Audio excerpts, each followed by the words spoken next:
When Nico and I were just starting out as a couple, we decided to buy a house in Bulacan. I had a good job at that time, and even as a one-income family, we could afford this move. We took out a loan to purchase the house, and we moved in and started to build roots for our family. And then I got sick, and I lost my job. And I had to settle for a lower paying job in a nonprofit organization. Then suddenly, the loan payments that were well within our reach became a heavy burden.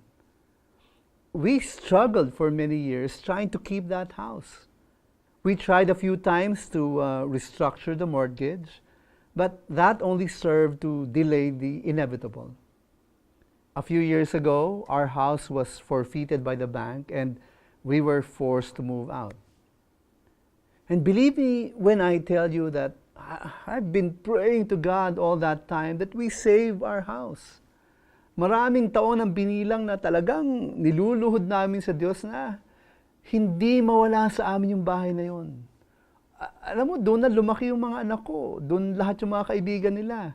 Nandun lahat ng kaibigan namin. Doon kami nagsimula ng simbahan kung saan ako nagpastor. We had a lot to lose if we were to lose that house. But we did lose it. Somehow, our prayer was not answered. But you know what? In a way, I understood why. You see, just a few years before the forfeiture, flooding in our neighborhood became quite severe. And on several occasions, the floodwaters actually entered our house.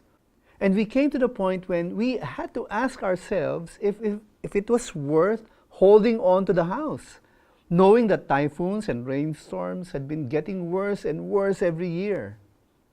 So when we gave up the house and we decided to move into my mother-in-law's old house in Quezon City, we were quite at peace about the decision. My kids, who were quite grown up by then, were thrilled that they would finally be staying in Metro Manila instead of being trapped in the province.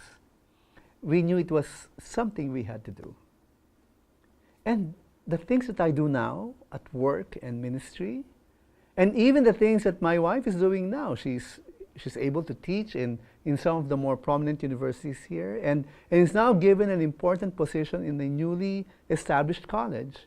These things would never have happened had we stuck it out in Bulacan.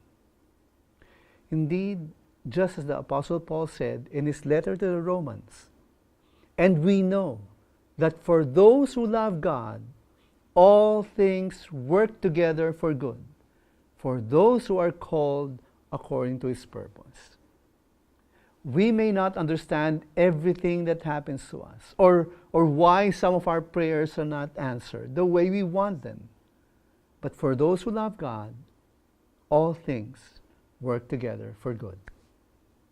So if you have a prayer that is not being answered by God the way you want Him to, and perhaps it might be good to ask the other question: Lord, what is your will for me moving forward?